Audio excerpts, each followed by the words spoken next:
Hello everyone, this is अजमत और आप देख रहे हैं हमारे यूट्यूब चैनल अजमत सर क्लासेज। तो मैं बहुत दिनों के बाद इस चैनल पर अभी आया हूँ। तो बहुत प्रॉब्लम में था, थोड़ा तो नहीं आ पा रहा था। अब लेकिन कंटिन्यू रहूँगा। और मैं एक बात पहले बता दूं कि हम जहाँ शूट कर रहे हैं वो गांव है। और गांव में जानते ही हैं कि बहुत सारी चीज़ों की आवाज़ें आती रहती हैं। तो थोड़ा सा सपोर्ट कीजिए। और देख ही रहे हैं कि क्या स्थिति है बोर्ड की, क्या स्थिति है वॉल की। तो थोड़ा सपोर्ट कीजिए, मेरे चैनल को लाइक सब्सक्राइब करना बिल्कुल ना भूलें, कमेंट कीजिए। और आप आगे बढ़ाएंगे तो इंशाल्लाह सब कुछ बेहतर होगा। तो आज अपन पढ़ने वाले हैं बहुपद, 10th क्लास का बहुपद, एकदम 2025 के लिए नया एकदम वर्जन लेके आया हूँ बहुपद का। तो चलिए देर न करते हुए स्टार्ट करते हैं और पढ़ते हैं बहुपद। बहुपद को इंग्लिश में बोलते हैं पॉलिनोमियल। बच्चों, बहुपद दो शब्दों से मिलकर बना है, एक बहु, दूसरा पद। बहु का मीनिंग होता है बहुत सारा, बहु का मीनिंग होता है बहुत, और पद का मीनिंग होता है पद, या फिर उसको बोल सकते हैं, इंग्लिश में बोलते हैं टर्म। क्या बोलते हैं? टर्म बोलते हैं। क्या बोलते हैं? टर्म बोलते हैं। ठीक है। लेकिन सर ये तो पद वाली बात हो गई ना, ये तो पद वाली बात हो गई जो कि 9th क्लास में अपन ने पढ़ा है। 10th में पद से कोई रिलेटेड क्वेश्चन नहीं है। 10th में आपको घात से रिलेटेड क्वेश्चन है, इसको तो अपन पढ़ना ही नहीं है ना। ये पद वाले टर्म को तो पढ़ना ही नहीं है अपने को, घात वाला।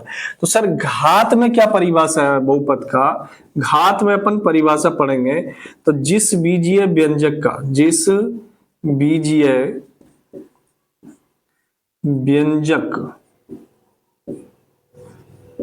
के चरों का घात, किसका? चरों का घात पूर्ण संख्याओं, क्या हो? पूर्ण संख्या हो, उसे बहुपद कहते हैं। क्लियर? बहुपद कहते हैं। क्लियर है बच्चों? जिस बीजीय व्यंजक के चरों का घात पूर्ण संख्या हो उसे बहुपद कहते हैं। अब यहां पर प्रॉब्लम यह है कि सर बीजीय व्यंजक क्या है, चर क्या है, घात क्या है और पूर्ण संख्या क्या है, ये समझना बहुत जरूरी है कि नहीं? ये चीज समझ गए ना तो आप पूरे बहुपद को समझ जाएंगे। क्लियर है? तो आपको देखिए, सबसे पहली बात यह है कि बीजीय व्यंजक क्या है। बीजीय व्यंजक तो जिन जिन चीजों को हम बीजगणित में उपयोग करते हैं वो बीजीय व्यंजक है। अब जैसे मान लीजिए सपोज दैट दो क्या है सर, बीजीय व्यंजक है। चाहे वो चर और अचर के गुणनफल रूप में हो, चाहे वो चर अचर के योग रूप में हो, चाहे वो घटाव रूप में हो, जिस रूप में भी हो वो बीजीय व्यंजक है। अगर गणित में कैलकुलेशन वाली चीज अगर यूज हो रही है मतलब कि वो बीजीय व्यंजक है। ठीक है। जैसे कि x, जैसे कि 2x, जैसे कि 3x + 2, इस प्रकार के जितने भी हैं सारे के सारे बीजीय व्यंजक हैं। अब दूसरी चीज समझना है कि सर चर क्या है।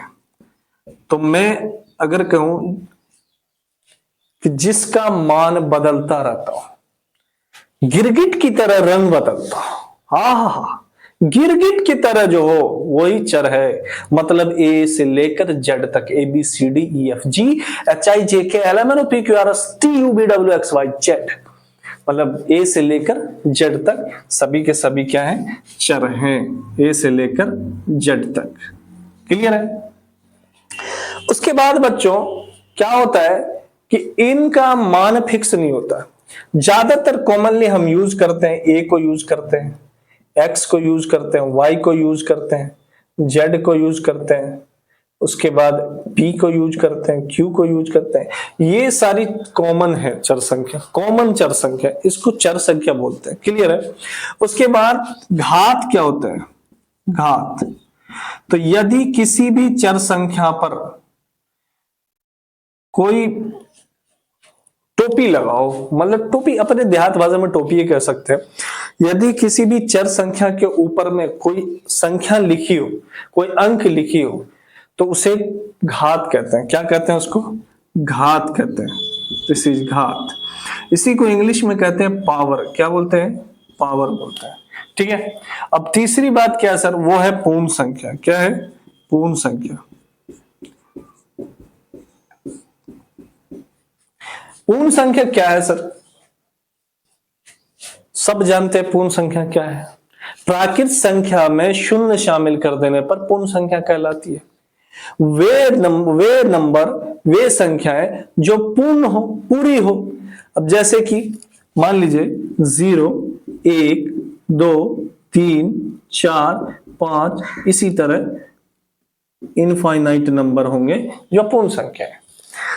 पूर्ण संख्या कौन कौन नहीं हो सकते सर? दशमलव वाली संख्या पूर्ण संख्या नहीं हो सकती, बट्टे वाली संख्या पूर्ण संख्या नहीं हो सकती, जिसका रूट न निकले, वर्गमूल न निकले, वो पूर्ण संख्या नहीं हो सकती। सर इस प्रकार के नंबर पूर्ण संख्या नहीं होते। अब समझ में आया कि सर इस परिभाषा में बहुपद क्या है। क्लियर? उसके बाद अपन देखते हैं अगर तो घात के आधार पर, किसके आधार पर? घात के आधार पर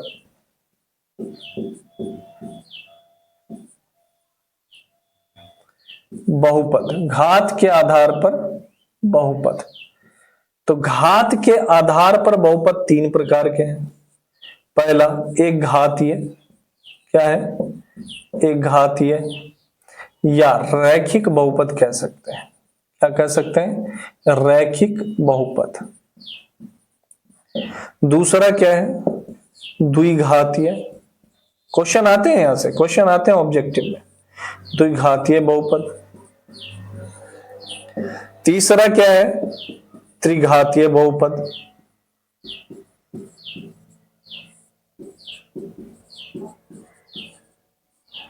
ये सारे घात के आधार पर प्रकार हैं। तो आज के लिए इतना ही। Thank you so much.